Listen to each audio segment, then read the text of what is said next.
நீங்க பாருங்க, நானும் வேணா ஸ்டேஷன்ல கம்ப்ளைண்ட் பண்ணேன். நீங்க டைரக்டா வந்து மணி கலெக்ட் பண்ணுங்க. நான் வந்து போன்பே ஜிபே நான் பண்ண மாட்டேன். ஆன்லைன் பேமெண்ட் வசதியை யூஸ் பண்றவங்களுக்கு இப்படி ஒரு எச்சரிக்கையா? யார்யா இவ்ளோ டென்ஷனா பேசிட்டு இருக்க? என்னாச்சு? பின்ன என்னங்க, எனக்கு வந்து போன்பே ஜிபே இருக்கு, ஒரு 750 ரூபீஸ் கிரெடிட் ஆச்சு. யார் போட்டா அந்த பணத்தை? யாரோ ஒருத்தர், யாருன்னு எனக்கு தெரியாது. யாரோ ஒருத்தரோட அக்கவுண்ட்ல இருந்து உங்களுக்கு 750 ரூபாய் வந்துச்சு. ஆமா, நூதன முறையில இப்படி கூடவா திருடுவாங்க? எனக்கு 750 ரூபாய் வந்துச்சு. நான் பார்த்துட்டு நான் வந்து சரி ஓகே சைலண்டா இருந்து திருப்பி கால் பண்ணுவாங்க, ஏதோ ராங்கா வந்துருச்சுன்னு.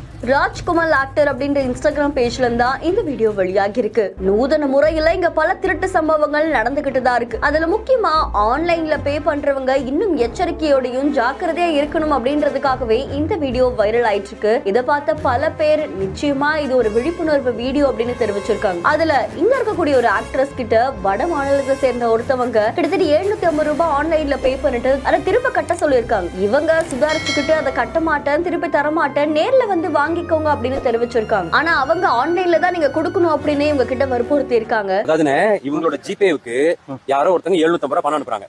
அந்த 750 ரூபாய் வந்து ஏதோ ஒரு அன்னோன் நம்பர்ல இருந்து வந்துட்டு வேற நம்பர்ஸ் ஃப்ரம் நார்த் இந்தியால இருந்து கால் பண்ணி எனக்கு அந்த பணத்தை திருப்பி அனுப்புன்னு கேக்குறாங்க. இதே மாதிரியான ஒரு சம்பவம் கூட இருக்கக்கூடிய ஒரு ஆக்டருக்குமே நடந்திருக்கு. அதனால கிட்டத்தட்ட 20,000 ரூபாய் வரைக்கும் இழந்திருக்காங்க அப்படின்ற மாதிரி தெரிவிச்சிருக்காங்க.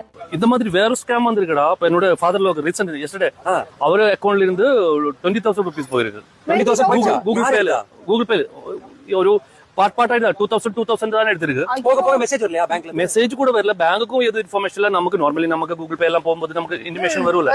இது அப்படி எதுவும் இல்ல. ஆனா இப்ப அவரு இன்னைக்கு போயிட்டு கம்ப்ளைண்ட் கொடுத்திருக்கு. செக் பண்ணும்போது எப்படி இந்த ஸ்கேம் நடந்துட்டு கூட கண்டுபிடிக்க முடியல. சோ நிறைய இஷ்யூஸ் இப்ப போயிட்டு இருக்கு. சோ எல்லாரும் ரொம்ப கேர்ஃபுல்லா இருக்கணும். ஆமா ஆமா கண்டிப்பா. இது ஒரு விழிப்புணர்வு வீடியோவாவும் பார்க்கப்படுது. இதை தொடர்ந்து நிச்சயமா இது நிறைய பேருக்கு பயனுள்ளதா அமையும். இந்த மாதிரி ஆன்லைன் முறையில யாராவது வந்து கேட்டா அவங்கள நேர்ல வந்து வாங்கிக்க சொல்லுங்க, முறையான பதில் சொல்ல சொல்லுங்க அப்படின்ற மாதிரி தெரிவிச்சிருக்காங்க. இந்த வீடியோ தொடர்பான உங்களுடைய கருத்துக்களை கமெண்ட்ல சொல்லுங்க. இன்னும் பல இன்ட்ரெஸ்டிங்கான வீடியோஸ்க்கு நம்ம பிஹேண்ட் ஃபாலோ பண்ணிக்கோங்க. செய்திகளை வழங்குவோர் பிரகல்யா ராஜ் டக்கா, EV chargers Madurai, Lexco holidays, travel beyond boundaries, MCR pure cotton club, formals and casual shirts.